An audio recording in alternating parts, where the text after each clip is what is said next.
요한복음 1장 14절 말씀입니다.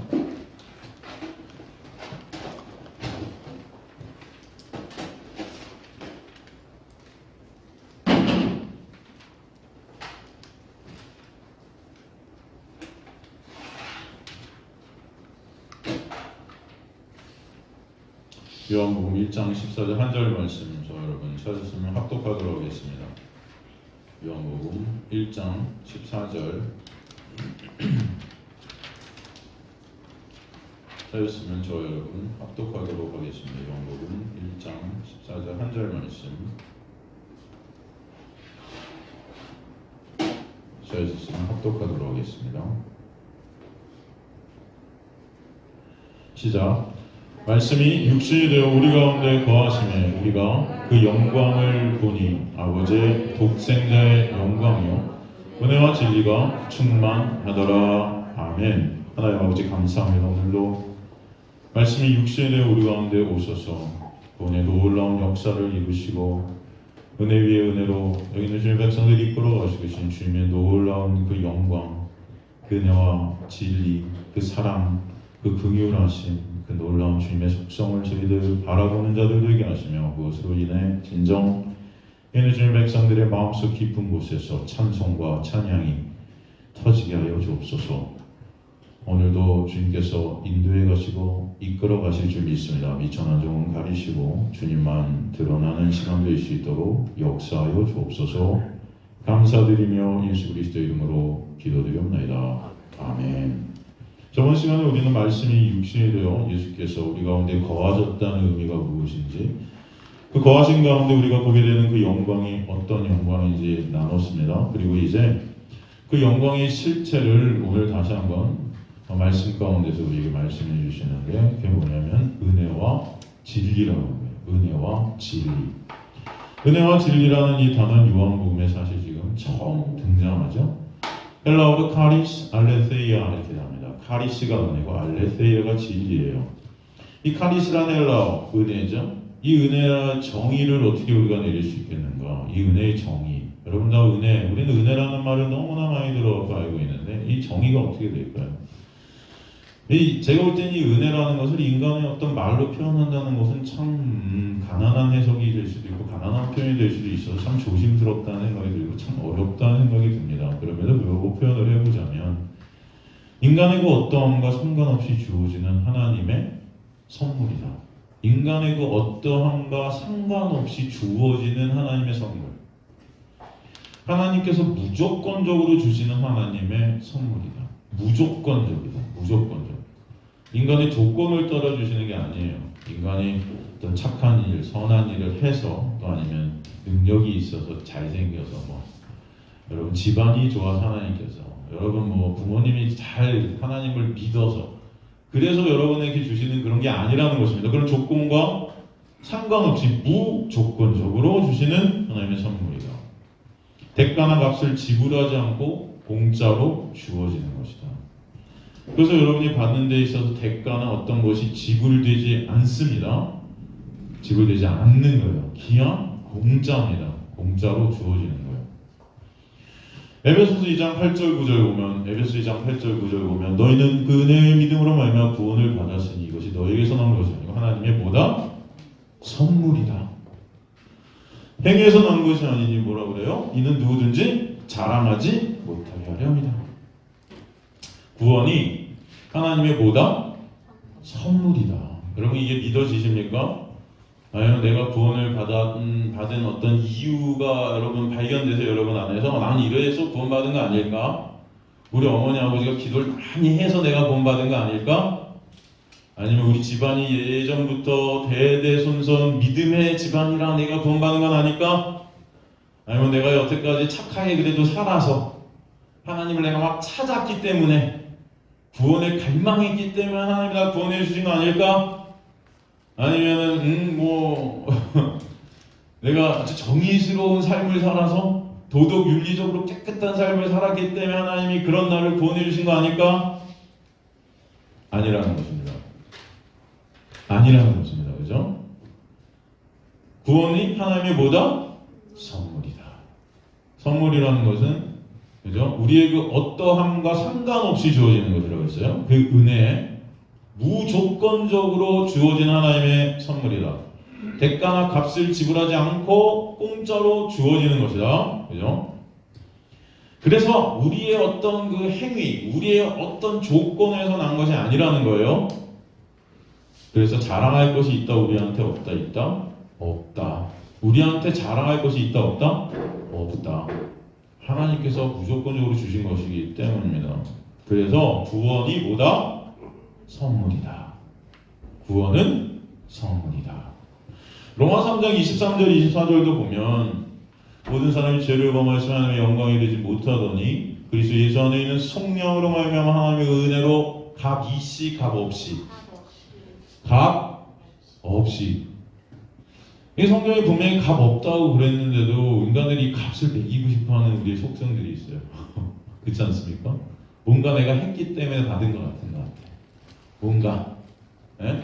그 교회에서 은근히 뭔가를 해서 받은 것처럼 조장하죠. 또 값 있대요, 없대요? 여러분이 의롭다함을 받은 것은 어떤 조건이나 어떤 값을 지불해서 아니면 여러분의 어떤 것으로 된 것이 아니라 아무 조건 없이 값 없이 의롭다함을 그냥 받은 거예요. 선물로. 너무나 감사하지 않습니까? 의롭다 하심을 얻은 자가 됐대요. 얻은 자. 값 없이 여러분의 어떤 조건과 상관없습니다. 우리는 값을 지불할 수 없는 자들이에요, 여러분. 아, 내가 값을 지불할 수 있는데 왜 값 없이 주셨을까? 그렇게 생각할 수 있는 사람들이 있는데 하나님이 우리를 값 없이 구원해 주셨을 수밖에 없어요. 왜냐하면 우리는 죄로 인해서 다 시체들이 되어서 값을 지불할 능력이 있어요, 없어요? 없어요. 값을 지불할 능력이 없기 때문에 하나님이 값 없이 주신 것입니다. 근데 인간들이 착각하는 거죠. 내가 값을 지불할 수 있는 능력이 나한테 있다 착각하는 게 그게 죄된 존재인 우리의 모습이에요. 내가 그래도 이 정도 지불할 수 있을 것 같은데 하나님을 위해서 그럼 내가 공부하는 거 아니야? 상 받는 거 아니야? 천국 가는 거 아니야? 이렇게 살았으니까. 이사야서 55장 1절도 보면 오라 너희 모든 목마른 자들아 물러나오라 돈 없는 자도 오라 너희는 와서 사 먹되 어떻게 사 먹으래요? 돈 내고? 값 내고? 아니죠. 돈 없이? 값 없이. 우리는 사실 돈을 낼 수 있는 자들일까요? 없는 자들일까요? 값을 지불할 수 있는 자들일까요? 없는 자들일까요? 인간의 죄성이라는 것이 바로 여기 있는 것입니다. 내가 그것을 지불할 수 있다고 생각하는 거예요. 하나님을 위해서 내가 뭔가 할 수 있다고 생각해요.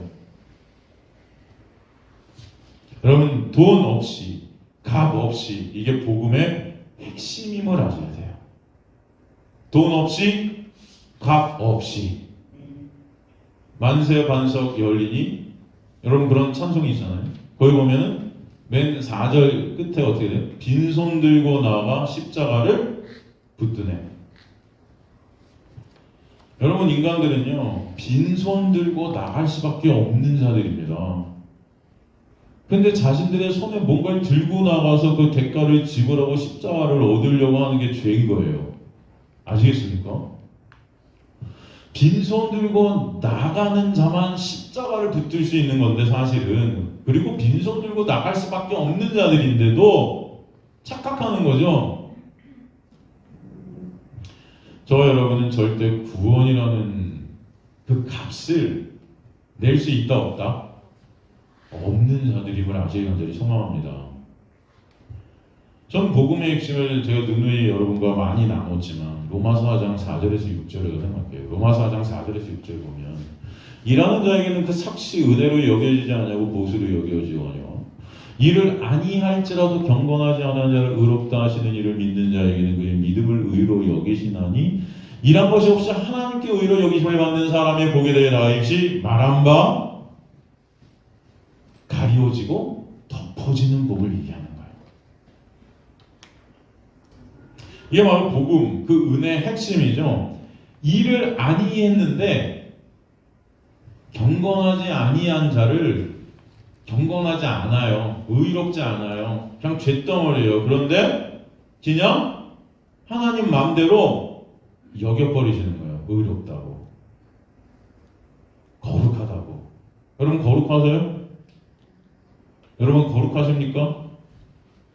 여기서 말하는 거룩은 하나님의 기준의 거룩이에요. 여러분이 생각하는 이 정도면 거룩하겠지가 아니라, 근데 여러분 교회 오면 여러분들을 뭐라고 명명하죠?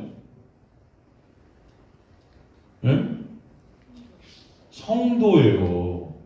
성도가 무슨 말이에요? 거룩한 하나님의 백성 아닙니까? 성도. 영어 킹제임스 버전 보면 이게 뭐라고 되어 있냐면 saints 이렇게 되어 있단 말이에요. 이 ST, 여러분 옛날에 지금도 보면은 왜 그 서양의 그 아주 거룩하게 살았다는 그런 사람들 앞에 이렇게 ST 딱 붙여버리잖아요. 뭐 아구스트, 성 누구 뭐 이런 거 붙죠? 그 ST가 여러분한테 다 붙은 거예요. 여러분 그러세요? 그렇게 인간의 눈으로 볼 때도 우리 거룩하지 못하고, 더군다나 하나님의 눈으로 볼 때는 다 죄덩어리인데, 그런데 여러분은 의롭다고 거룩하다고 하나님께서 이렇게 인정해 버리신단 말이죠. 한번 생각해보세요. 한 달 내내 집에서 놀고 먹었어요. 근데 통장을 보니까 회사에서 월급을 주네요. 그럼 어떠시겠어요? 좋을까요? 나쁠까요? 기분 나빠요? 일도 안 했는데 나를 이렇게 무시해? 한 달 내내 집에서 놀고 자고 먹었는데 통장 들어오니까 월급이 들어있어요. 여러분 어떠시겠어요? 마음이? 네? 기분 나쁘죠? 열심히 뭔가 해서 받아야 기분이 좋아요. 인간들은. 그래서 보람을 느껴요. 내가 이렇게 해서 받았구나. 근데 일도 하나도 안 했는데도 그냥 줬어요. 사실 이게 너무나 감사해야 되는데, 이 율법 안에 있는 인간들은요, 이걸 기분 나빠할 수 있습니다. 이게 낯선 거예요. 진짜 낯선 거예요. 이 은혜라는 게. 그래서 여러분 진짜 복음이 선포되는 사람들이 기분 나빠합니다. 솔직히. 정말 복음이 선포되면요, 저 욕 먹습니다. 그래서 저는 가끔 욕 먹어요. 진짜. 목사님들 사이에서도 이런 말하면 욕 먹고요. 우리 성도들 중에도 어떤 분은 오셔서 욕하고 가시고요. 정말 이런 일들이 있을까 없을까요? 있어요. 왜? 진짜 은혜는 기분 나빠요. 인간들의 어떤 죄성이라는 것이 그런 것이에요. 그런데 하나님은 복음을 이렇게 설명해 주시는 거예요. 일을 안 했는데도 돈을 받는 거예요. 그래서 하나님께서 베풀어 주시는 은혜임을 알게 하시는 거예요. 우리는 사실은 죄 때문에 다 식재들이 되어서 일을 하고 싶어도 할 수 없는 자들이거든요.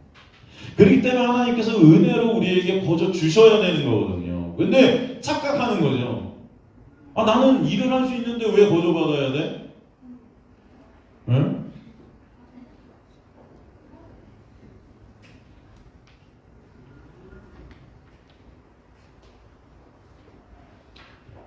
다시 말해 하나님께서 의롭다 여기시는 것이, 여러분 일을 안 해도 월급을 받는 것과 같은 선물보다 몇천 배 더 센 겁니다. 그것을 갖다 성경은 뭐라고 하느냐? 복이라고 해요. 성경에서 말하는 복이 여기 있습니다. 행한 것과 관계없이, 내가 어떤 것을 한 것과 관계없이 하나님께서 그저 그냥 의롭다고 인정해 주시는 사람이 복받은 사람이다. 성경은 말씀하세요. 어떤 사람이 복받은 사람이다? 내가 행한 것과 관계없이 하나님께서 의롭다고 인정해 주시는 사람. 그 복이란 인간의 행위와 관계없이 하나님의 놀라운 은혜로 예수 그리스도의 십자가의 보혈의 공로로 죄가 가려지고 죄가 덮어지게 되는 것입니다. 그 복이 우리에게 하나님께서 선물로 주신 은혜라는 거예요. 그래서 복음의 핵심은 뭐다? 은혜다. 은혜다. 불의한 자를 의롭다고 여겨주시고, 벌받아 마땅한 자를 용서해 주시고, 사랑받을 자격이 없는 자를 무조건적으로 사랑하십니다. 우리가 사는 세상과 완전히 정반대입니다. 세상의 모든 종교, 모든 세상의 체계, 모든 세상의 원리들은 다 무엇을 말하고 있습니까? 열심히 무엇인가를 해서, 노력해서 선을 쌓고 좋은 일을 하고 착한 행위를 내놓고 그런 사람이 돼야 천국이라는 곳에 갈 수 있을 것 같아요. 그렇지 않습니까, 여러분? 우리가 훌륭해져야 하나님께서 우리를 인정해 주실 것 같아요. 그렇지 않습니까? 그래서 이 세상의 모든 종교들은 수도 정진합니다. 열심히 자기 자신을 쳐요. 근데 성경은 정반대를 얘기하는 거예요. 우리는 쇳덩어리고 죽어 마땅한 죄인, 시체들이기 때문에 우리가 어떤 것을 해서 우리는 하나님 앞에 설 수 없는 거예요. 그래서 값없이 조건 없이 예수 그리스도를 통해서 의롭다고 거룩하다고 그냥 여겨버리신 것입니다. 이것은 정말로요, 이 세상에서 맛볼 수 없는 놀라운 표현이고 은혜입니다. 정말 놀라운 거예요, 여러분. 저는 이 세상 어떤 곳에서도 이렇게 놀라운 것은 있을 수 있다 없다? 없다고 저는 믿습니다. 말씀을 볼 때마다 이렇게 놀라운 구절들이 어떻게 있을까? 여러분, 선악과를 먹은 인간은 자신이 다 선악의 주체가, 판단의 주체자가 되어서 자신의 힘으로 죄라는 부끄러움을 가리려 합니다. 자신의 힘으로. 그래서 하나님 앞에 당당히 서고 싶어 해요. 그 당당히 서고 싶어 하는 그 자체가 뭐냐면 내 영광을 내가 챙기려는 거예요. 칭찬받아보는 거죠. 그러나 인간은 죄로 인해 그럴 능력도 없고 그럴 선함이라는 것이 인간의 안에 존재하지가 않는 것입니다. 그래서 하나님은 성경을 통해서 우리에게 뭐라면 의인은 없나니 하나도 없다. 인간의 노력으로, 행함으로 인간이 보기에 거룩해 보이고 아름다워 보이고 감동이 되는 의의를 아무리 쌓고 만들어도 하나님 앞에 그 인간이 생각하는 그 의의라는 것은 다 똥걸레 같다. 그 말씀을 이사야서 64장 6절에서 하시고 계시죠. 이사야서 64장 6절 보면은 혹시 없나? 얘가 안 줬구나. 이사야서 64장 6절 보면요, 이사야서, 여러분 이건 중요한 말씀이니까 체크를 한번 해놓으시기 바랍니다. 이사야서 64장 6절 보면은 우리는 다 부정한 자 같아서 우리의 의는 다 뭐 같다? 인간의 의는 다 뭐 같다? 더러운 옷 같으며 우리는 다 잎사귀 가시 시들므로 우리의 죄악이 바람같이 우리를 몰아가나이다. 여기서 더러운 옷이라고 돼 있지만 이게 똥걸레예요. 여러분이 아무리 여러분 눈으로 봐서 거룩해 보이고 선해 보이고 멋있어 보이고 아름다워 보이는 어떤 행위들을 쌓고 의를 쌓아도 그 의가 하나님 앞에 딱 섰을 때는 뭐다? 똥걸레 같다. 그러기에 진정 의 대신 예수께서 이 땅에 오셔야만 되는 것입니다. 그리고 예수라는 그 의의 옷을 입혀주셔서 그 죄를 가리시고 덮여주시지 않으면은 우리는 가망이 없는 자들이 되는 것입니다. 예수께서는 이 땅에 그래서 의인을 찾으러 오신 것이 아니에요. 의인을 찾으러 오신 것이 아니에요. 예수께서 이 땅에 오신 것은 예수라는 그 진정한 의의를 시체들인 우리들인 죄된 자들에게 입혀주시기 위해 오신 거예요. 예수께서 이 땅에 오신 것은 시체인 우리에게 그 의의 옷을 입히셔서 살리시기 위해서 오신 거예요.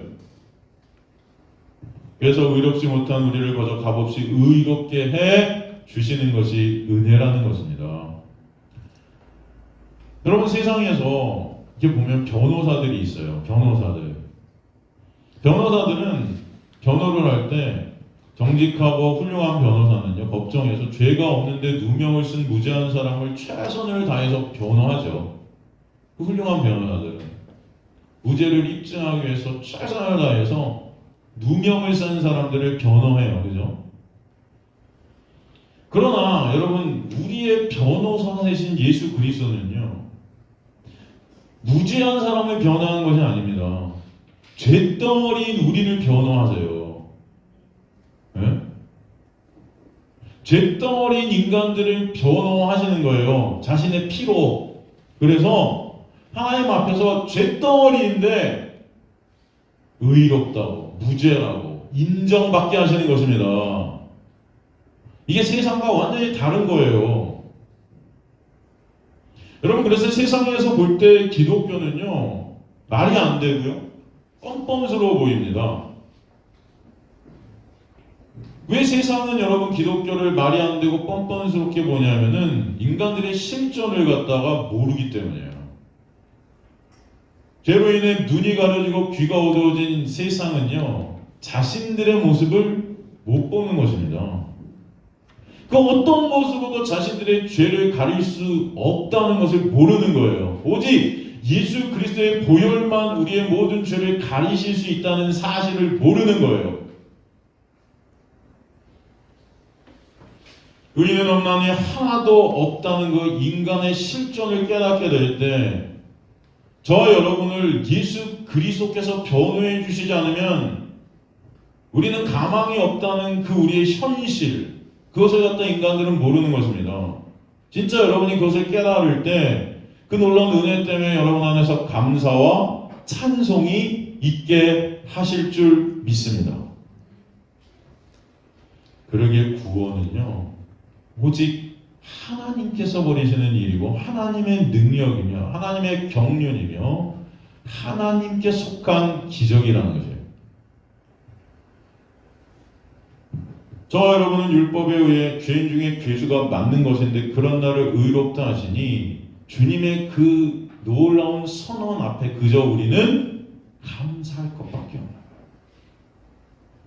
여전히 죄만 생산하고 있는 저와 여러분인데 그런 저와 여러분을 의롭다 하시니 그런 주님의 놀라운 은혜 앞에 면목이 없는 자들이 우린 거예요. 저 여러분, 예배를 드려도 찬양을 드려도 봉사를 하고 착한 행실을 내놓는다 하면서도 그 행위의 주체인 나만을 생각하는 죄인이 바로 저와 여러분이에요. 그런 우리를 주님은 거저 값없이 예수 때문에 의롭다고 여겨주셨다는 것입니다. 이게 복음이에요.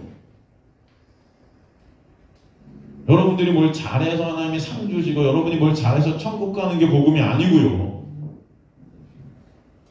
우린 다 버림받아 마땅한 자들인데, 지옥에 떨어져야 마땅한 자들인데, 그런 저와 여러분을 아무 대가 없이 무조건적으로 그냥 살려주시는 거예요. 예수를 죽이셔서. 그래서 저와 여러분에게 너는 거룩한 자야, 너는 의로운 자야, 여러분 그렇게 명명해 주시고 선언해 주시는 것입니다. 재판장이 그 재판을 할 때 그냥 땅땅 치면서 너는 무죄야 선언해 버리는 거예요. 그럼 그럴 때 여러분 어떤 생각이 여러분 안에 드시겠어요? 주님 감사합니다. 그죠? 그러니 주님 앞에 고백할 것이 감사밖에 없음을 저는 믿습니다. 여러분, 왜 세상은 예수 그리스도를 십자가에 못 박았을까요? 이 세상이라는 어둠, 그 어둠 안에는 이 어둠을 지배하는 것이 법이라는 것이 있습니다. 법. 법 안에는요, 정죄가 존재합니다. 그리고 죽음이 존재해요. 그래서 법을 죽음의 권세라고 말하는. 그래서 이 세상은 인과응보와 권선징악의 세계입니다. 이 세상 속에서는 그래서 은혜라는 것이 있지 않아요. 그런 은혜가 없는 세상에 은혜를 갖고 진리를 가지고 오신 분이 바로 예수신 거예요. 그래서 인간들에게는 그 은혜와 진리라는 것이 낯섭니다. 없었던 것이기 때문에 이 세상에. 그래서 인간들은 그 온전한 은혜와 진리를 몰라요. 인간은 은혜라는 것을 들어도 이것을 조건적 은혜, 행위적 은혜로 착각합니다.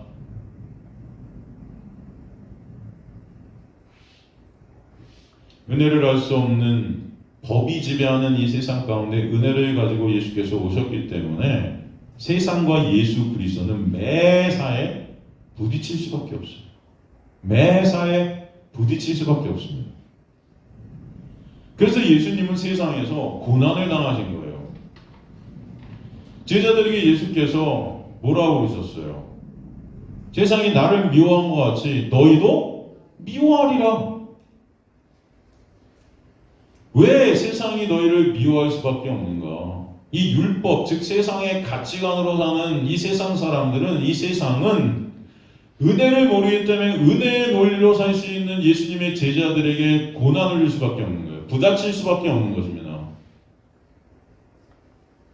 요한복음 15장 19절 보면, 요한복음 15장 19절 보면 너희가 세상에 속하였으면 세상이 자기의 것을 사랑할 것이야. 너희는 세상에 속한 자가 아니요 도리어 내가 너희를 세상에 택하였기 때문에 세상이 너희를 미워하느니라.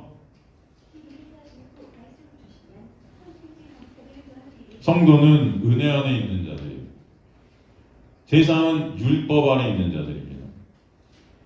법이란 무엇인가? 정죄하고 구속하는 도구예요. 법을 어긴 자들을 가두기 위한 도구가 율법이고 법입니다. 그래서 세상 자체가 법 아래, 그 정죄 아래, 죽음 아래 갇히게 된 거예요. 그러나 성도는 예수라는 은혜 안에 속하게 된 자들입니다. 하나님은 성도를 항상 예수 안에서 보세요. 예수 안에서 성도를 보세요. 여러분을 직접 보시지 않습니다. 하나님은 예수를 통과해서 보세요. 그래서 예수와 화목하신 하나님께서는 예수 안에 있는 성도와 화목해 되는 것입니다. 그러기에 구원은 예수 안에 거하게 된 은혜예요. 그래서 제가 구원은 영역이라고 이렇게 말씀드린 거예요. 여러분이 예수 안에 있는 자인가? 예수 밖에 있는 자인가? 예수 안에 있는 자는 산자, 예수 밖에 있는 자를 죽은 자. 그렇게 우리는 말하는 것입니다. 우리가 생각하는, 우리 인간적인 눈으로 볼 때 훌륭한 성인들이라고 세상이 말하는 무슨 많지 않습니까? 공자, 부처,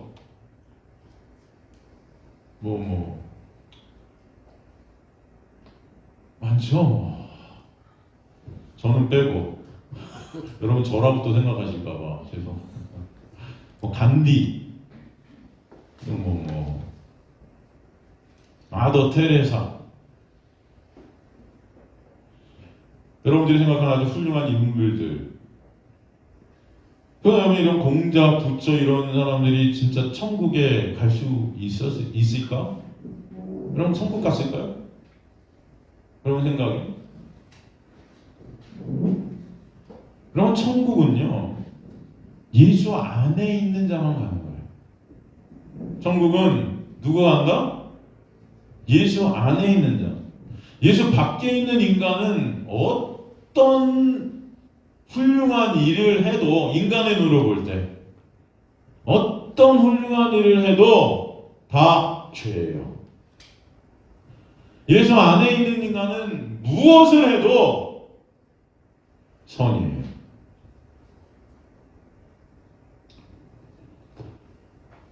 이게 믿어지시는 것이 은혜임을 믿습니다.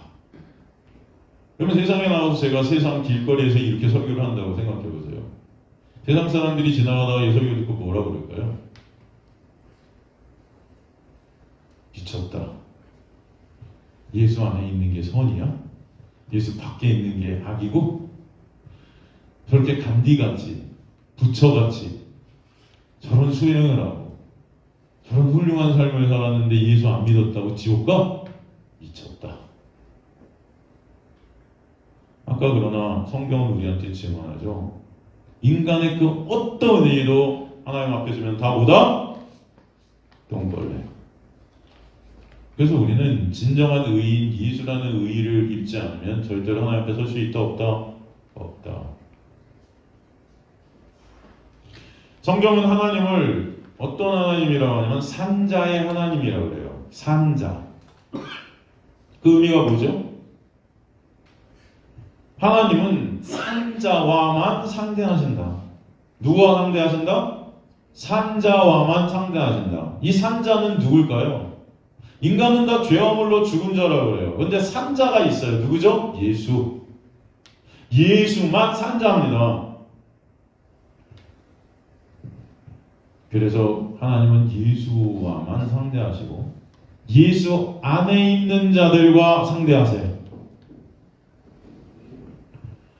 우리가 예수 안에 있는 자가 된 것은 예수 그리스도의 놀라운 은혜로 덧입혀졌기 때문입니다. 예수만 의인이시기 때문에 예수에게는 법이 적용이 될 수가 없어요. 그러기에 예수 안에 있는 자들도 법이 적용이 되지 못합니다. 그러기에 성도를 진리 안에서 자유케 된 자라 그러는 거예요. 여기서 진리는 누구죠? 예수 그리스도. 진리를 알지니 진리가 너희를 자유케 하리라.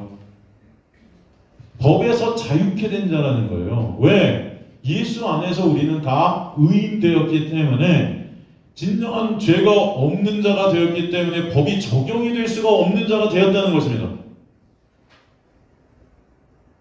그렇다면 예수 안에서 자유케 된 성도는 예수 밖으로 나갈 수 있나요? 예수 안에서 자유케 된 여러분이 예수 밖으로 나갈 수 있나요? 어떻게 생각하세요, 여러분? 예수께서 여러분을 예수 안에서 자유케 하셨어요. 아, 나 이제 예수 밖으로 다시 나갈래. 나갈 수 있을까요? 없을까요?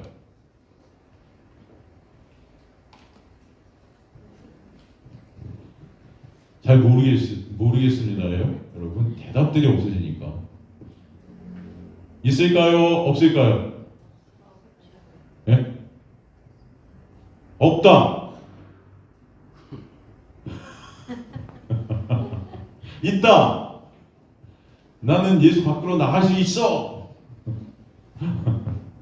자유롭게 손드셔도 돼요. 이렇게 겁을 제가 무섭죠. 여러분 죄송합니다. 제가 인상이 험악해요. 가만히 보니까 아유 좀 이렇게 목사가 인상도 편하고 해도 어디 가도 목사가 안 봐요. 깡패같이 보지 저를. 아유 말투도 그렇고 말수도 이게 제 친절하게 노력하는데 사람들이 그렇게 안 보는 것 같아요. 눈도 부리고 옛날엔 제 눈을 사람들이 못 쳐다봤어요. 무대에 있을 때는. 근데 지금은 그래도 많이 순해진 거라고 그래요. 누가 그랬는지 잘 모르겠어요. 여러분 예수 안에 자유케 된 성도는요 예수 밖으로 나갈 수 없습니다. 없어요. 왜냐하면은 여러분이 성도가 된 것 자체도 여러분이 원해서 된 게 아니기 때문이에요. 아시겠습니까? 여러분의 의지와 상관없이 하나님의 놀라운 은혜로 성도가 되게 하셨기 때문에 못 나갑니다. 나가고 싶어도. 너무 감사하지 않아요? 전 이게 너무 감사해요. 여러분이 성도가 된 게 여러분의 의지라고 생각하세요? 예수 그리스도를 믿게 된 게 여러분의 의지라고 생각하세요? 여러분의 힘이라고 생각하고 여러분의 능력이라고 생각하고 내가 믿고 싶어서 믿었다고 생각하세요? 여러분 누굴 믿고 싶다고 믿어져요? 사람도 못 믿는 세상에 여러분 앞에 있는 사람도 못 믿잖아요. 잘. 여러분이 예수 그리스도 안에 거하게 된 것은 전적인 하나님의 은혜입니다. 그렇기 때문에 여러분이 나가고 싶다고 나갈 수 있는 게 아니에요. 그게 놀라운 하나님의 은혜 위에 은혜로 여러분을 붙잡고 계신 하나님의 믿음의 역사임을 아시기 간절히 소망합니다. 그래서 저번 시간에 우리가 살폈듯이 우리가 예수 그리스도를 영접게 되고 하나님의 자녀가 된 것이 혈통으로나 육적으로나 사람의 뜻으로 나지 아니하고 오직 누구로부터 난 자다? 하나님께로부터 난 자다 말씀하셨죠. 하나님께서 우리를 은혜로 믿음을 선물로 주셔서 낳게 하셨다 하신 것이죠. 그게 우리의 노력이나 우리의 힘이나 우리의 능력이나 우리의 뜻으로 된 게 아니다. 그러므로 반대로 여러분이 예수 밖으로 나오는 것도 우리의 힘으로, 우리의 능력으로, 우리의 뜻으로 되는 것이 아니에요. 근데 참 안타깝게도 하나님은 약속을 어기시질 못해요. 그래서 오늘 그냥 은혜, 그 하나님의 속성을 그냥 은혜라고 말씀하시는 게 아니고 은혜와 진리라고 하시는 거예요. 진리라는 이 의미는요, 신실하시다는 것입니다. 변함이 없으시다는 거예요. 하나님이 약속하신 것은 절대 어기시지 않는다는 것입니다. 그래서 여러분의 구원은요, 하나님 안에서 이루신 여러분의 구원은 하나님께서 여러분의 부모가 되셨으면 여러분을 절대 버리시지 않습니다. 그 사랑에서 끊을 자가 있다 없다? 없다.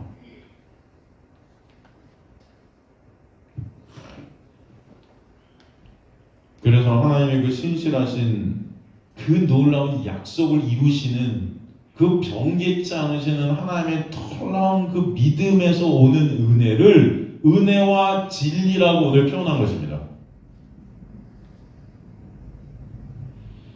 이 은혜와 진리가 구약에서는 인자와 진리라고 이렇게 표현돼요. 헤세드 네메트 이러는데 이게 카리스 알레테이아 같은 의미죠.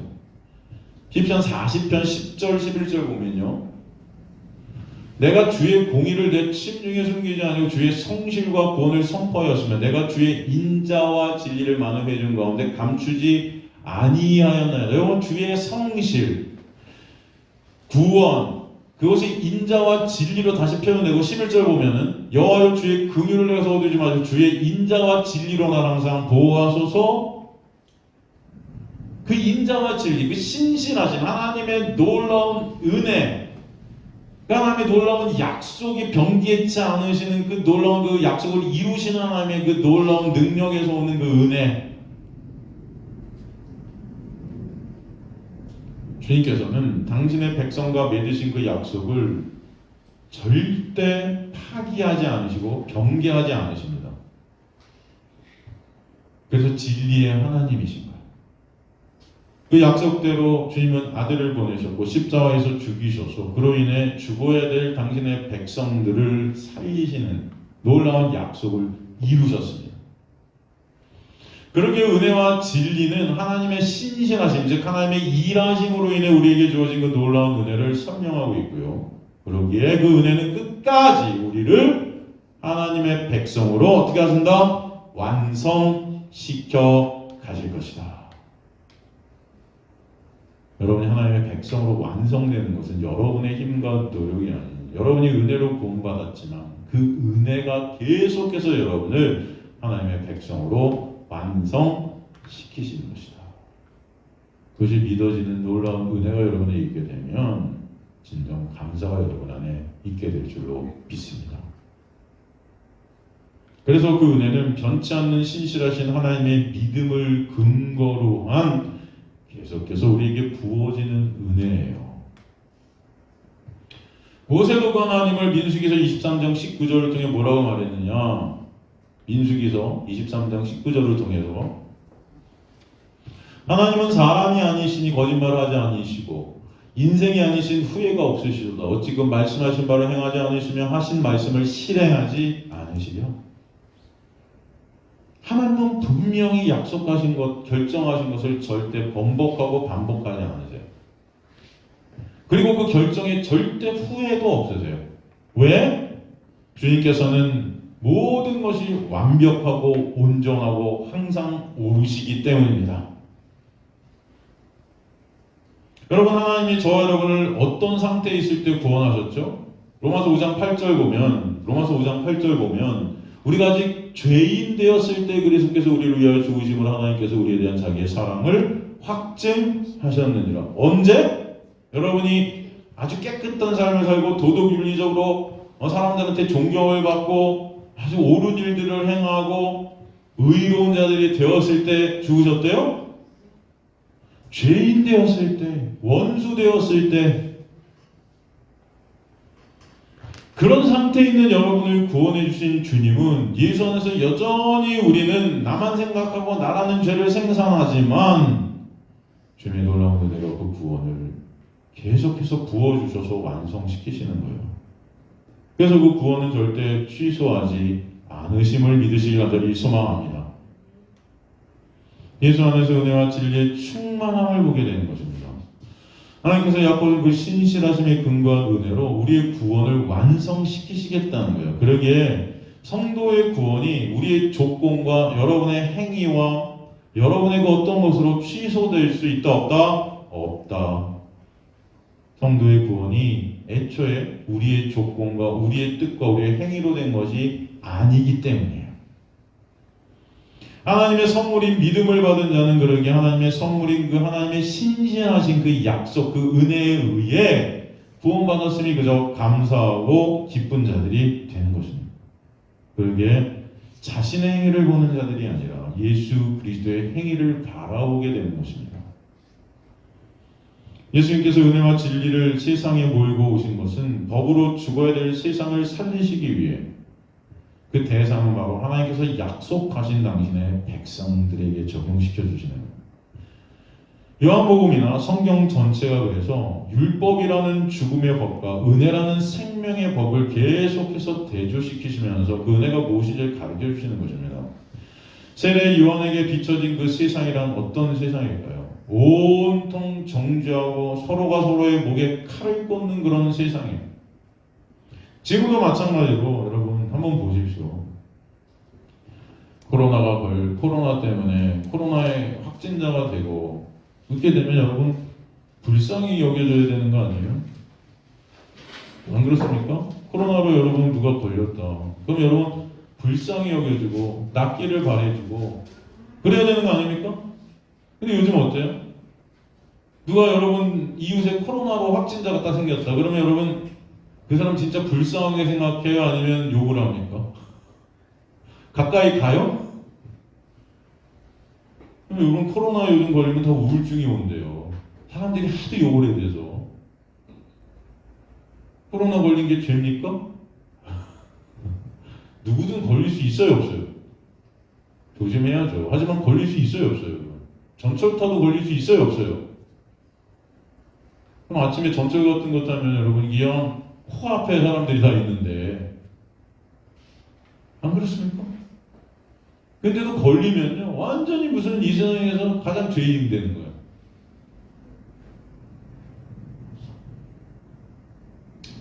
사람들은 어떻게 해도 나만 유익되고 나만 살면 된다.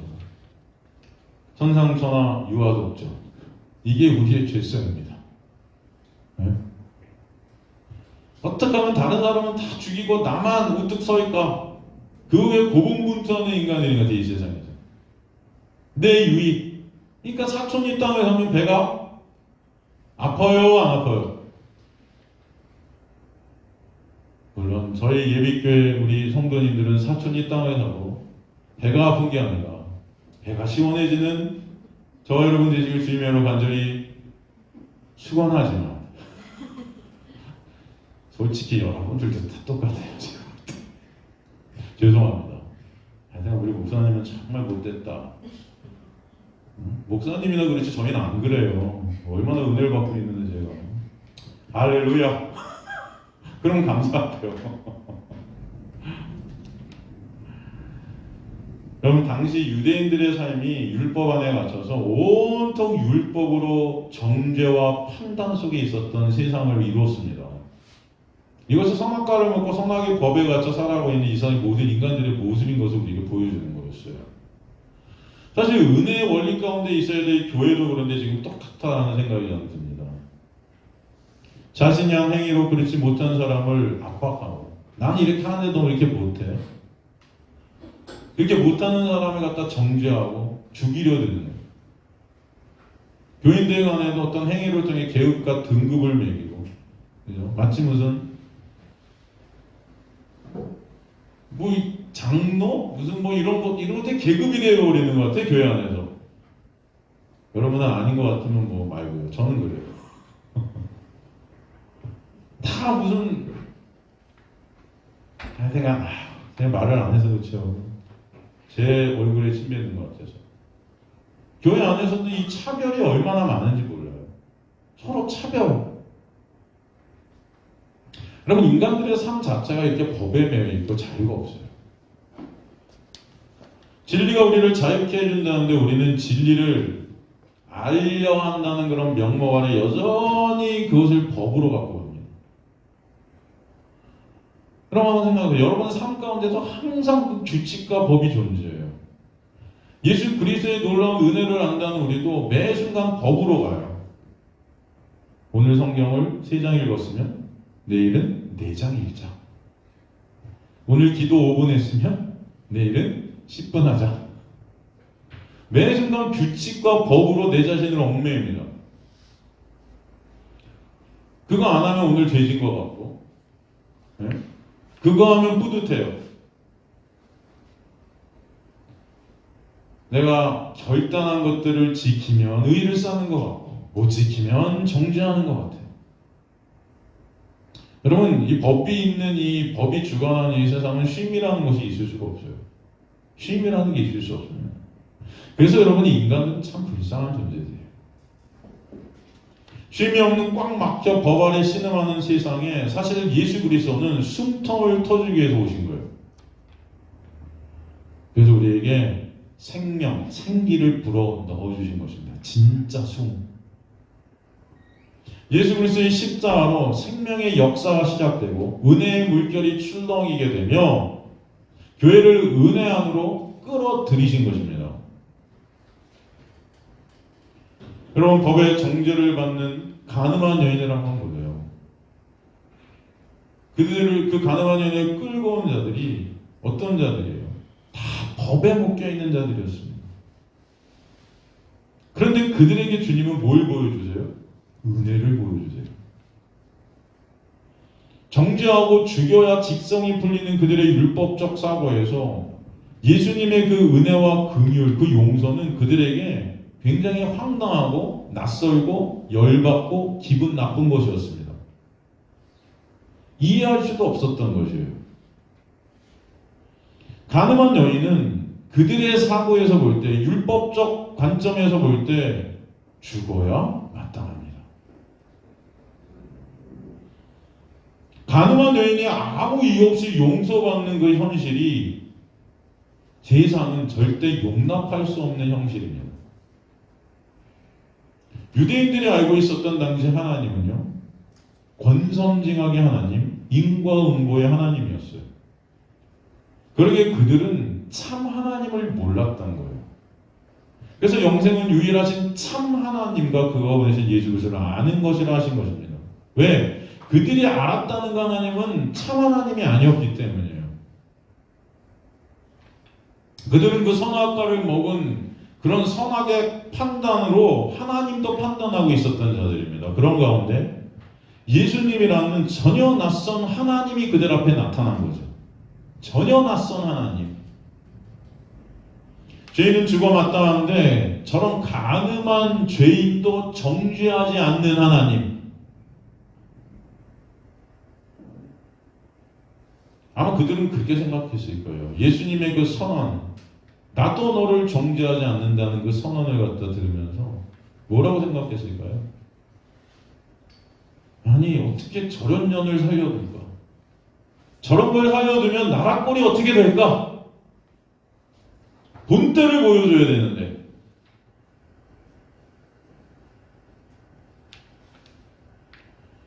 법으로 다스리고 벌을 줘야 말을 듣는 이 세상, 그 세상 속에서 저런 용서를 하다니 저게 어떻게 말이 돼? 여러분, 인간들의 속성은요, 잘해주면 기어오르고 무섭게 다스려야 꼼짝 못합니다. 눈에는 눈, 이에는 이. 그럼 이게 신명기 레위기에 나오는 하나님의 율법 아닙니까? 인간들이 다 여기 얽매여 있었던 거죠. 이것이 그리고 이 세상에 생각하는 그런 법들이에요. 그런데 그들의 눈앞에 전혀 다른 하나님이 나타난 거예요. 그들이 생각했던 하나님이 아니었습니다. 그들은 그 전혀 다른 하나님을 사실 받아들여야 됐는데 그 전혀 다른 하나님을 그들이 받아들이게 되면 그들의 역사 자체가 무너지는 거였어요. 그들의 모든 믿음, 신앙이 다 깨지는 거였어요. 그들의 가치관, 그들이 생각하는 신관 다 무너져 내려야 되는 겁니다. 그렇기 때문에 그들은 그것을 무너뜨리기 싫기 때문에 그 낯선 하나님을 없애버리는 거예요. 그래서 십자가로 갖고 간 것입니다. 생각해 보세요, 여러분. 예수께서 그들이 그 가늠한 여인을 끌어다 놓고 모세 율법에 이 가늠한 여인 치라 그랬는데 당신 어떻게 하시겠습니까? 했을 때 예수께서 맞아. 야, 모세 율법에 이 사람 치라고 했으니까 당연히 저런 가늠한 여인은 죽여서 이 천하 만민의 하나님께서 거룩하심을 보여야지. 죽여라. 여러분 그랬다면요, 예수님은 십자가에 안 가십니다. 사람들이 따랐을 거예요. 그러나 예수님은 죄 없는 자가 먼저 돌로 치라. 나도 너를 정죄하지 않아. 나도 하나님이신 죄가 없으신 예수 그리스도인데도 그 가늠한 여인을 정죄하지 아니하신대요. 오히려 그 정죄를 예수께서 십자가에서 다 받으셨대요. 내가 다 이루셨대요.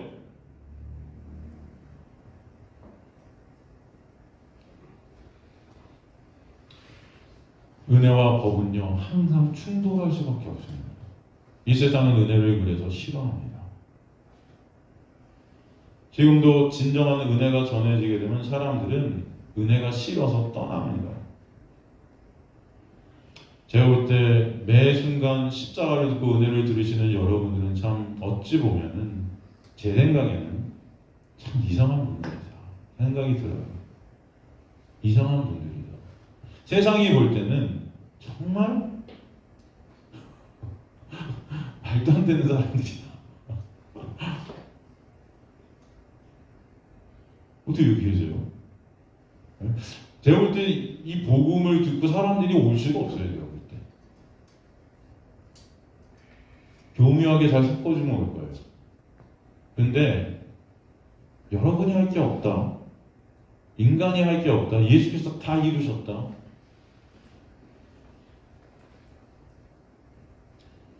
이거 좋아하지 않습니다.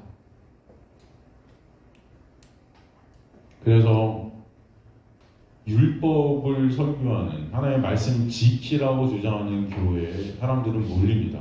그 지켜서 자기 의들을 쌓는 것이 좋기 때문에.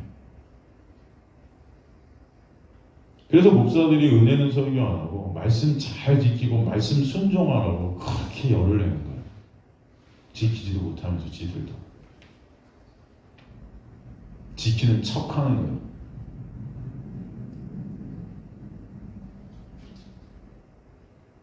하나님의 은혜가 임하면 말씀을 못 지키는 인간의 실존이 낱낱이 드러나게 되는 그런 인간을 예수 그리스도의 십자가의 보혈로 덮고 가르치는 예수의 놀라운 은혜가 증거될 줄로 믿습니다.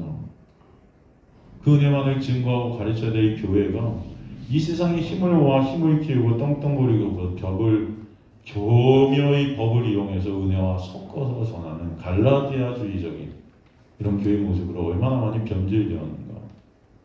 그러니까 은혜를 말하면서도 조건을 항상 제시하는 거예요. 은혜를 말하면서도 뭐라고 합니까? 기도하면 은혜 받는다. 예배 열심히 드리면 은혜 받는다. 딱 은혜를 말하면서도 조건을 집어넣어요. 은혜를 말하면서 인간의 행위를 집어넣습니다. 여러분, 반드시 여러분이 알아야 될 것은 은혜에는 조건이 있다 없다? 없다. 가늠한 여인을 용서하시는 놀라운 역사. 가늠한 여인이 회개했습니까? 가늠한 여인이 여러분 깨끗하게 지가 열심히 살아서 하나님이 용서해 주셨어요? 아니요. 그 자체에서 주님은 모든 것을 덮어버리신 거예요. 은혜에는 조건이 없습니다. 여러분의 실존을 알게 되는 것이 진정한 하나님의 은혜예요. 그래야 우리가 살게 된 것이 말씀을 지키고 우리 행위로 인해서가 아니라 하나님의 놀라운 역사임을 알게 되는 것입니다. 제가 언젠가 한번 읽어드렸지만 윌리엄 베버리지의 고백, 저는 이게 참 마음에 와닿아요. 나는 기도를 해도, 나는 설교를 해도, 나는 설교를 들어도 나는 성찬을 하고 성찬을 베풀고 받아도 죄만 짓는다. 죄를 고백하고 또 고백해도 부끄러운 고백만 뒤따르게 된다. 뉘우치고 뉘우쳐도 또 눈물만 흐르고 눈물을 씻어야 한다. 그리고 그 내가 씻은 눈물은 결국 예수 그리스도의 피가 아니면 씻어지지 않음을 깨닫게 된다.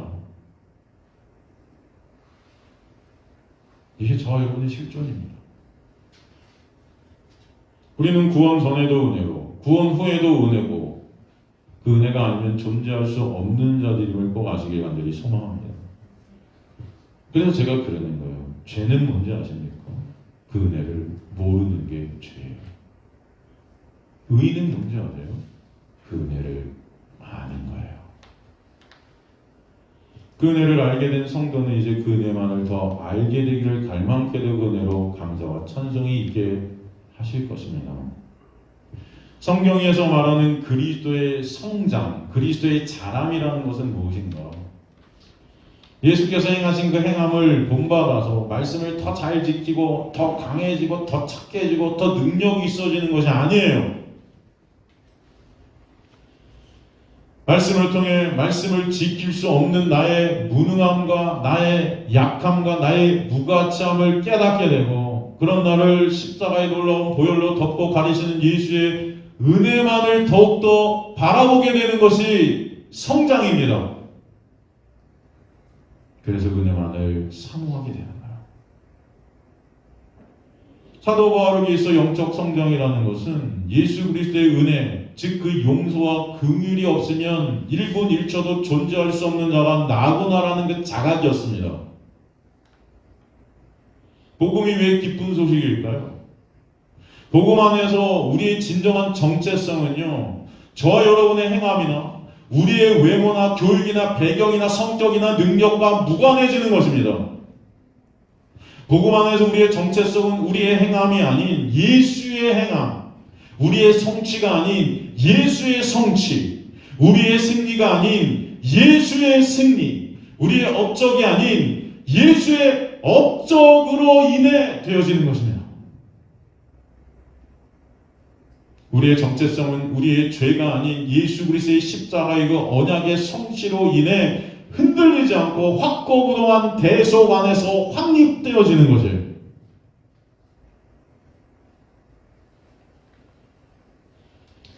게이판이라는 분이 다음과 같은 말을 했죠. 제가 오늘은 그걸 성근이한테 부탁해서 써달라고 했습니다. 우리 집사님 한 분이 읽어보시고 싶다고 해서 제가 특별히. 여러분 한번 읽어보세요. 같이 한번 읽어보세요. 제가 읽어드릴게. 같이 눈으로 따라서 읽어보세요. 나는 종교에 아무것도 기대하지 않는다. 우리 구주 그리스도 예수께서 종교에 기대하는 것이 없기 때문이다.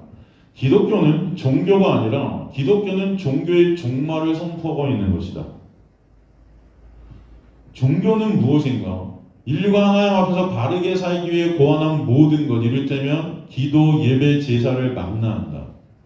종교가 시도하고 실패한 모든 것을 예수님은 십자가를 통해 다 완성하셨다. 그러므로 그리스도인에게 종교란 완전히 폐업한 가게나 마찬가지다. 이미 우리 기억에서 사라진 폐쇄된 가게인 교회는 종교 사업을 하는 것이 아니다. 2000년 동안 교회 장사치들이 종교가 가게에서 사고 파는 물건인 것처럼 굴었음에도 불구하고 교회는 그런 사업을 한 적도 없었고 앞으로 그런 일은 없을 것이다. 이건 예수 안에 세워진 진정한 교회를 말씀하는 것입니다. 교회는 복음을 선포하는 것이다. 교회는 우리가 일정한 헌신과 예배로 도덕의 쪽문을 통과해야만 하나님의 사랑을 받는다는 비보를 세상에 알리는 것이 아니다.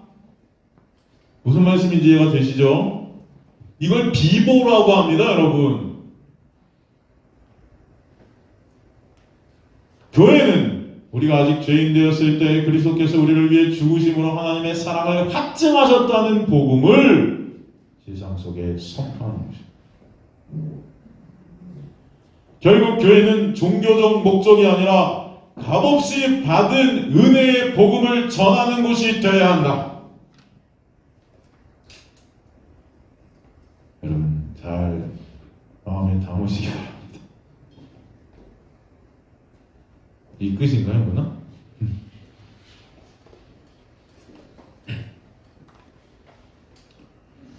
성도들은 교회에서 하나님의 은혜를 깨닫게 하시고 하나님의 은혜를 배우게 하시고 하나님의 은혜를 아는 자들이 되게 된 하나님의 은혜를 받은 자들이에요. 내가 이루려 달려갔던 그 모든 수고를 주님께서는 십자가에서 멈추게 하시고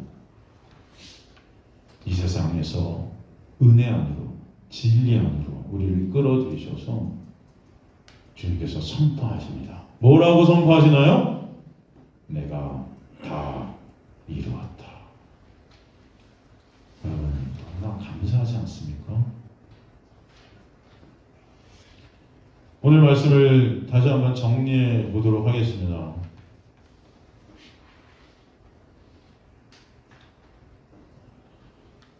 여러분 이 세상이 어떤 세상인가?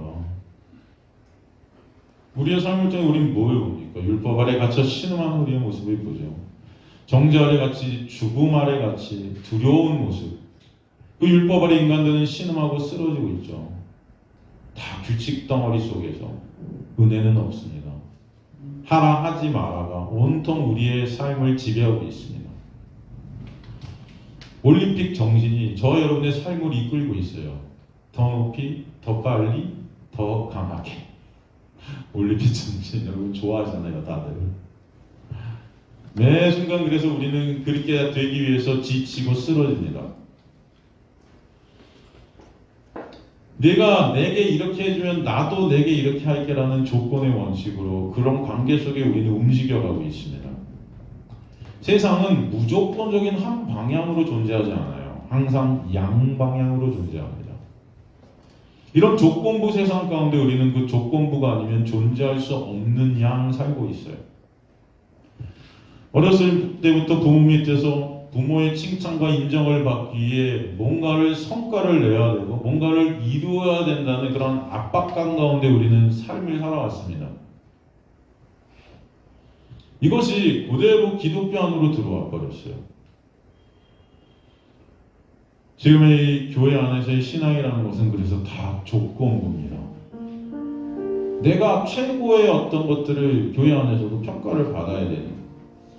기독교는 은혜를 말하고 사랑을 선포하고 있으나 기독교가 교회가 말하는 그 은혜와 사랑은 진정 성경이 말하는 것일까? 생각하면 아니라는 거예요. 교회에서 지금 말하고 있는 사랑과 은혜는 하나님이 제시하신 말씀을 지키는 사람이에요.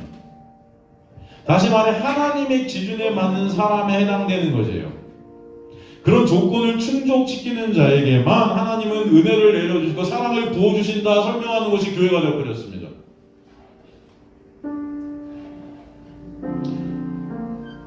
구원은 하나님의 은혜로 받았다고 생각하면서도 구원 후에는 피땀 흘려서 그 구원을 이뤄야 구원이 완성된다 생각하는 게 우리의 모습이 되어버렸어요. 여러분 한번 진지하게 생각해 보세요. 하나님께 사랑받는 하나님이 기뻐하시는 자가 되기 위해 우리가 다 최선을 다하고 있는 것은 아닙니다. 말씀 지키고 선을 하고 내가 변해하고 성장해야 하고 예수같이 돼야 하나님이 기뻐하시는 것은 아닌가. 여러분 그렇게 생각하지 않습니까? 이게 기독교일까요? 이게 교회일까요? 성경이 이런 것을 교회라고 할까요? 교회가 말하는 은혜가 이런 것일까요? 아니죠. 우리가 오늘 살핀 은혜, 우리가 오늘 살핀 사람은 이런 것들이 아니었습니다. 갚을 수 없는 사람이 거저받는 사람, 아무것도 한 것이 없는 사람이 거저받는 사람, 사랑스러운 구속이 하나도 없는데 받게 되는 사람, 조건 없이 받는 용서, 긍휼, 인간의 행위와 무관한 사랑.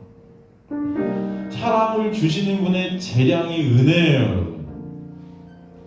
은혜는 절대 사랑이고 무조건적인 사랑입니다.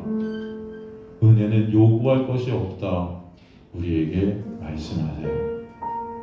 은혜는 무모할 정도로 관대하고 너무 불편할 정도로 무차별적입니다.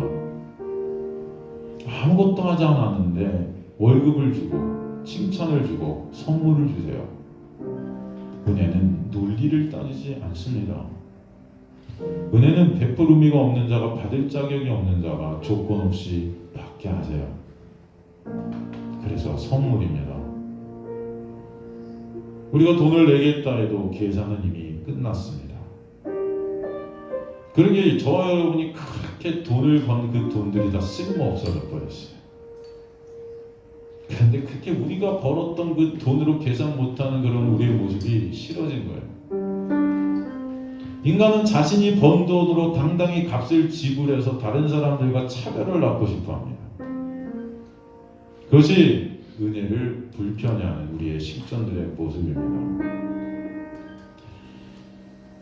내가 옛날에 읽은 책 중에 성화의 신비라는 책이 있어요. 이렇게 두꺼운데 한 600페이지 되는 책인데 그것을 월터 마샬이라는 분이 쓰셨어요. 아주 성화에 대해서 잘 표현한 책이라고 봅니다. 거기서 월터 마샬은 이런 표현을 했습니다. 당신은 본능적으로 합법적인 구원의 길에 완전히 중독되어 있다. 복음을 믿게 되고 그리스도인이 된 후에도 마음은 여전히 행위를, 구원의 버릇을 버리지 못한다. 축복을 받은 일을 하지 않았음에도 축복을 받는다는 것이 쉽게 믿어지지 않는다. 그렇게 율법 아래 갇힌 인간은 은혜가 불편하다. 미국의 신학자 켈리 박사는 이런 말을 하죠. 성도들을 환하게 만들고 싶다면 율법을 가르치라. 그러나 성도들을 진짜 열받게 하고 싶으면 은혜를 설교하라.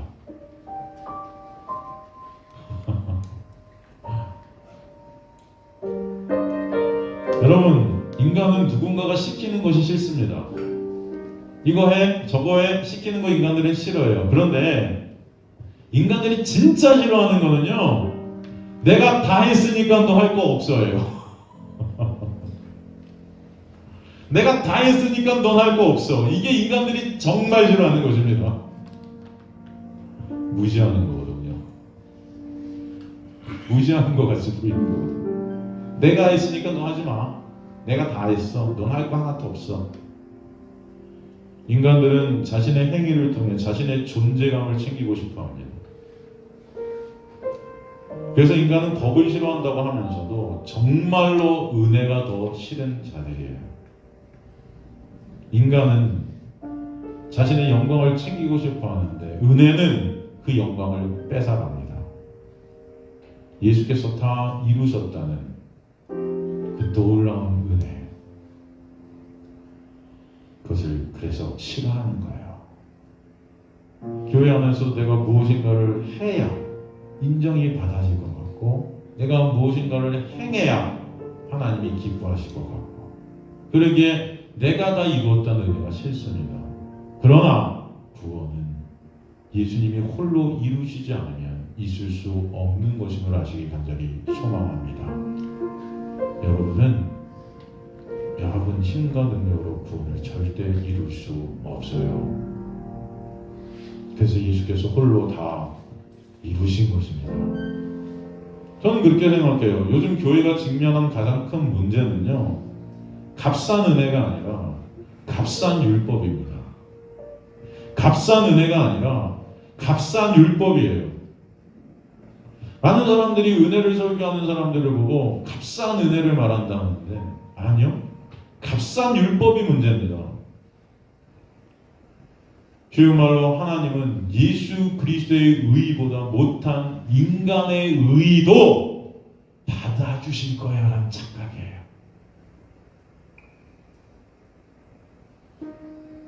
값싼 율법은 완전함을 요구하는 하나님의 명령을 완화시켜버리고 인간 스스로가 의인이 되고자 하는 의욕을 불어넣습니다. 제가 옛날에 읽었던 책 중에 우리 청년들을 막 읽으면서 독려했던 책 중에 이런 책이 있었어요. 예수님이라면 어떻게 하셨을까? 제 그 책을 청년들에게 읽히면서 매 순간 강조했습니다. 니네 모든 삶 가운데 예수님이라면 어떻게 하실지가 생각하고 그대로 행해. 그래야 예수님을 닮아가는 거야.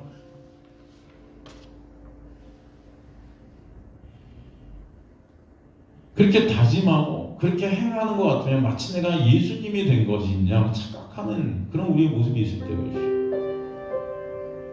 여러분 생각해 보세요. 예수님이라면 정말 어떻게 하셨을까요? 이런 우리를 보고 예수님이 어떻게 하셨습니까? 십자가로 가신 거예요. 그리고 내가 다 이루었다 하시는 것입니다. 십자가에서 예수님은 모든 것을 다 완전히 처리하셨어요. 승부는 끝났습니다. 하나님은 우리에게 예수님을 대신하라 하지 않습니다. 예수처럼 살라고 하지 않습니다. 그렇게 행하라고 하지 않으세요. 예수께서 그 하신 것 믿음으로 우리에게 선물로 주셔서 믿게 하세요. 그리고 그 놀라운 믿음 안에서 감사와 찬송이 있게 하십니다.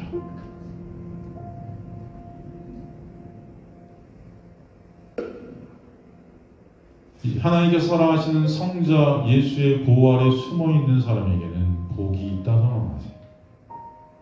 값싼 율법은 우리에게 죄를 지어 타락하게 되어도 그것을 행위로 돌려놓을 수 있다고 사기를 칩니다. 그것을 거짓 복음이라고 해요. 그것은 은혜의 가치를 떨어뜨립니다. 아니 은혜의 가치를 파괴시켜버립니다. 저와 여러분의 모든 죄는 예수께서 다 지불하셨음을 알게 하시는 하나님의 놀라운 열심이고 은혜임을 아시기 바랍니다. 지금 교회는 그 십자가를 인간의 행위를 통해 모독하고 있어요. 그 가치를 자꾸 교회가 파괴합니다. 오늘도 저와 여러분은 그 은혜를 잊지 마시기를 소망합니다. 내가 다 이루었으니 너희가 할 것이 없다? 여러분 인간의 죄성이란 지배욕이에요. 내가 나까지도 지배하고 싶은 거예요. 그런데 내가 할 것이 없다라는 지배욕을 뺏기는 것이 기분 나쁠 때 그것이 바로 우리의 식견임을 아시기 바랍니다. 그러나 진정 그 은혜 안에서 예수께서 다 이루셨다는 그 놀라운 은혜가 여러분에게 있게 될 때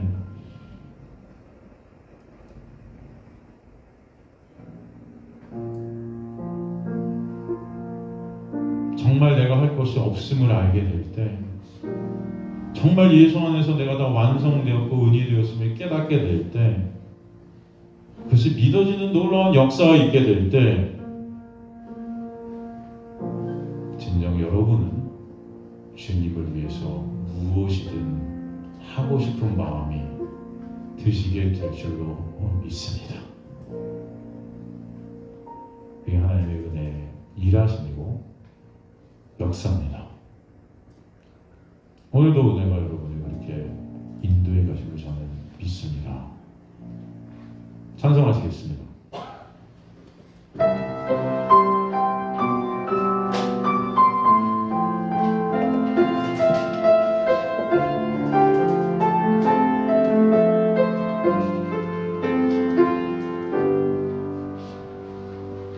무엇이 견치나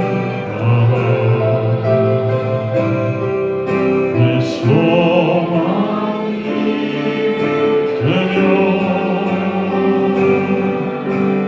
무엇이 안겨를 받아 내 삶을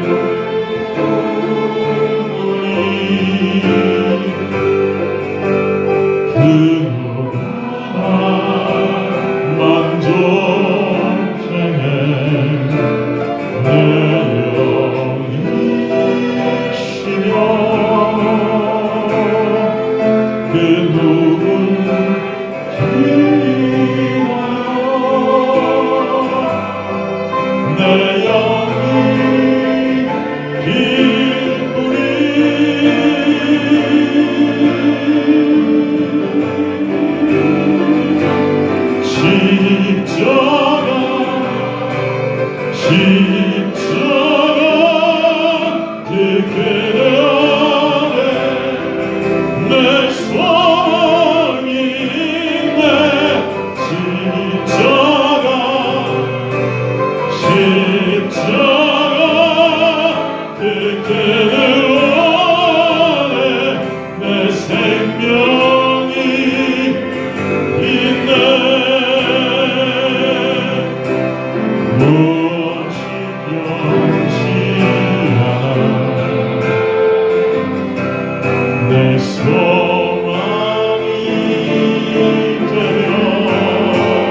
하나님, 진정 십자가 그늘 아래만 우리의 소망이 있고 생명이 있음을 깨닫게 해주셔서 진심으로 감사합니다. 주의 백성들이 예수 그리스도께서 십자가에서 다 이루신 그 이루심 안에서 진정 안식하게 하시며 자유케 하시며 그 은혜와 사랑 때문에 예수 그리스도를 정말 사모게 되는 놀라운 역사가 있게 하실 줄 믿습니다. 주님 감사합니다. 율법 아래 신음했던 주님의 백성들을 율법에서 빼내셔서 이제는 진리이신 예수 안에서 그 은혜 안에서 안식하게 하시고 생명이 있게 하시고 소망이 있게 하시고 진정한 삶이 무엇인지 알게 하시니 감사합니다. 주님 감사합니다. 예수 그리스도의 놀라운 은혜만을 바라보는 주님의 백성들 되게 해 주옵소서.